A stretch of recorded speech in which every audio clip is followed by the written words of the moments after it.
In a survey of U.S. officers who served in the Vietnam War, 44% rated the South Vietnamese Liberation Army as good and gritty. One officer observed, "Americans tend to underestimate their opponents. In fact, the Vietnamese military is the best adversary the U.S. military has ever faced in history." Along with that, General Lindsey Keong is an American historian with many years working in Vietnam. He once remarked that, "Central Vietnam is where the most elite troops of the American Army confront the regular troops from North Vietnam." A Marine sergeant after a battle suddenly told his commanders, "Sir, the North Vietnamese soldiers are as good as we are." It should be known that American Marines are the most elite fighters, chosen from the infantry. These can be said to be the most relevant evidence to show the stubbornness, will and intelligence of the Vietnamese army.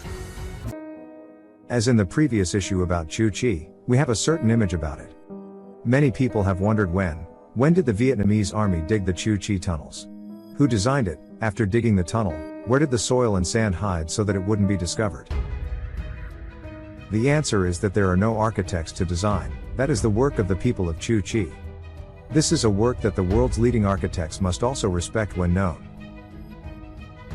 The tunnel was made in 1948 to fight against the French. The French leaders of that day had argued that the Viet Minh were incapable of fighting a more modern and large Western army. That day, the French thought, just fight as many big campaigns they had fought, the Viet Minh had to surrender. However, when embarking on the implementation, they understand that it is a mistake. With the guerrilla tactic, the Vietnamese military has been proactive in everything, forcing the French to fight in their own style, making it more and more difficult. Fighting for a while, the French realized that the Viet Minh never wore uniforms and participated in fighting of all ages and genders. The biggest difficulty of the French was to identify what friends in the Viet Minh were. An all-people war that Vietnam deployed caused French soldiers, and later American soldiers, not knowing how to fight. At first, the Vietnamese soldiers dug small tunnels for the main purpose of defense, as long as they got underground to escape. However, they later realized that any tunnel can be used to attack because the tunneling helps them to get close to their enemy's armpits and deliver very dangerous attacks that surprise them. Since then, the Vietnamese army has come up with a way to connect the tunnels together. The more they beat, the more they expanded, and later on, the tunnel was 16,000 hectares wide, almost equivalent to an area of Washington, D.C. It was so big that people had to put road signs in a few places so that newcomers wouldn't get lost. Chu Chi is a very special place. The soil is gravel and rock, with extremely solid texture, very suitable for tunneling. To find groundwater there, dig down to a depth of about 25 to 30 meters. Tunneling in Chu Chi that day was very hard. In the dry season of hard soil, it took one day to dig a 6-meter-long tunnel. In the rainy season, soft soil can be excavated twice as fast. Having the strength to dig tunnels is one thing, it's so important where to throw the soil away. Letting the U.S. Army detect an attack, it is considered a failure. The people here have figured out how to carry the soil poured into the surrounding river, or spread it all over the forest. In many places, it was poured into the fields, or filled in bomb craters. The more bombs that destroy, the more holes Viet Cong has to dump soil on, the more convenient it is to camouflage to dig a tunnel. In the previous video we have seen, U.S. soldiers are always looking for ways to destroy the tunnels. They used tear gas, pumped water into the tunnel, and then even used loudspeakers to call their enemy to surrender. Maybe many of you will ask the question, so why does the U.S. not use bombs? But all that thought is just theory. That day, they even used 200 to 300 kilograms bombs to throw it down. Its destructive power was much worse than we thought, but then it was unable to destroy the tunnels simply because the Vietnamese military always knew the moment the U.S. Air Force bombs to dodge. If a bomb collapsed, it would only collapse a very small part of the hundreds of kilometers of tunnels. Regarding this, the Viet Cong reconnaissance team will give information about whenever the aircraft gathered in the airport is about to take off. It will definitely prepare to bomb. Or there is another simple way, which is that the Republic of Vietnam Army suddenly withdraws from an area, then that place will be where the bombs fell. Having that information helps the Viet Cong to greatly reduce losses. One more experience that is also classified as classics of the Vietnamese Army is the belief in the bomb never being dropped into the same place twice. Each B-52 plane, when passing, usually leaves a long strip of bomb craters. A few minutes later there will be another plane coming, but let the next bomb fall right into the hole where the bomb before. That is a very difficult thing. That's why in between bombings, the Viet Cong will see where the crater was first created. If the pit is right above a tunnel but doesn't cause the tunnel to collapse, then they will go straight into hiding in the tunnel that was just hit by a bomb. This is a very good experience, which makes American pilots have to practice their whole life. It is unlikely that they can do it, that is to drop 2 bombs and let those 2 bombs fall in the same place. Bombing like that felt ineffective, and the Americans invented a new bomb with much greater damage. This bomb did not explode on the ground but went deep into the ground before the timer inside detonated. The depth when plugged into the ground depends on the topography and soil type. US F-5 aircraft kept swooping one hit to let the bomb fall at an appropriate angle drilled into the ground. This is a very dangerous type of attack, extremely high damage, but it requires the pilot to have very good technique. Knowing this type of attack, the Vietnamese soldiers have come up with a way to deal with it. That is, if they wait for it to dive down to them, they use a submachine and machine gun to shoot up. If the plane did not crash, they die. If the plane crashed, they had material to make a new pot and bowl to use. In 1969 an F-5 only dropped the bomb that hit the tunnel, killing 40 people. This is a number that can show how devastating a US bomb is. The damage is so much, but with this kind of attack, the Viet Cong only has that way uses to counter it. Both sides were damaged, but the US considered the campaign was not effective. That was why they had to give up. Bombing felt not good. The US turned to the option of taking bulldozers to plow Chu Chi up soil. The campaign was named Cedar Falls, which means to peel the earth because do not know exactly where the tunnel is located. That is why the US mobilizes a large number of troops. 12 vehicles, each weighing 60 tons, were lined up horizontally to plow the soil and Chu Chi up, dig down deeply, then send mines to strike. This new type of attack is very dangerous for the Vietnamese soldiers, but fortunately after the previous battle crimp they carefully strengthened and dug deeper, so less damage. Of course it is just a relief, but the damage to them is still great. For that reason, they had to think of a way to counter this tactic. Because of that, the Viet Cong had to think of a way to counter this tactic. Just stand still and let the US Army bomb. They would lose. That day they installed intelligence inside the US military ranks before, to get its information. Seeing that bulldozers are mobilized in the military base, they will find out what the US Army schedule is, how much in place to know. That is why the damage is also somewhat less.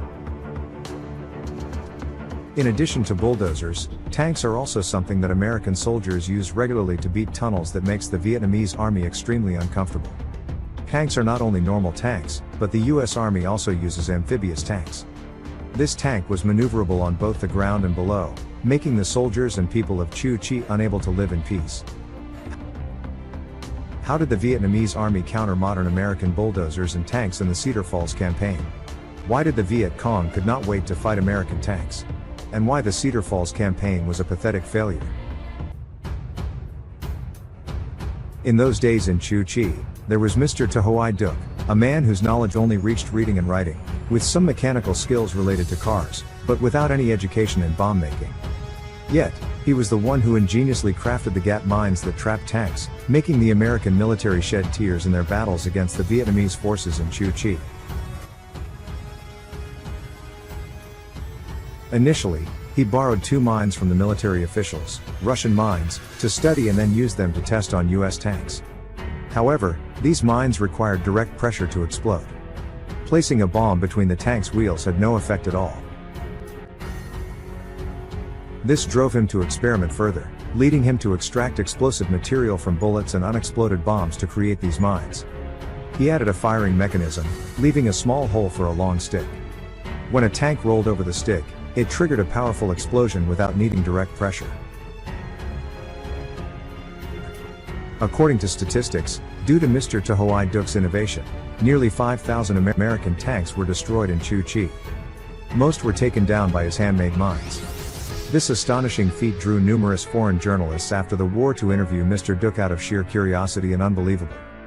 For them, a highly educated person with ample credentials couldn't achieve what he did. So, how could a rural youth with basic literacy outwit and improve combat weaponry so effectively? An Australian war correspondent named Burchett, who was stationed in Vietnam, sought an interview with Mr. Duc. He asked, "Given the unknown danger, how could you take such risks?" Mr. Duc replied that soldiers on the battlefield face death whether from a tiny bullet or a big bomb. The value of death is the same, size doesn't matter in this case. Hearing Mr. Duc's response, Burchett, the journalist, was deeply surprised, nodding in admiration. To the Vietnamese, figures like Mr. Duc were not hard to comprehend. But for Americans and Westerns, it was unfathomable. Vietnamese people had limited access to modern weapons due to lack of education and resources. Just looking still has no chance, let alone inventing ways to combat sophisticated weaponry.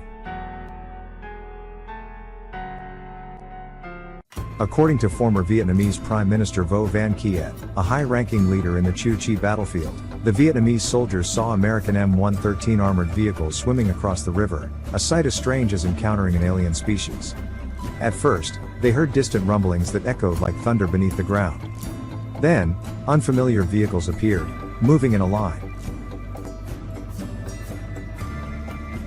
The Vietnamese soldiers didn't recognize these vehicles. They gathered by the river, pointing, and discussing, trying to figure out what kind of vehicles these were. Initially, they thought the tanks on the opposite bank couldn't cross the river, so they stood at the riverside, joking for fun. However, the tanks plunged into the river, crossing to their side. The Vietnamese soldiers were stunned and rushed back into the tunnels to hide. Later, they learned that those were M113 armored vehicles, capable of both swimming and shooting. Initially, the Vietnamese forces were wary of these armored vehicles as they were versatile and unpredictable. Able to cross water, move on land, and fire weapons and even transported soldiers.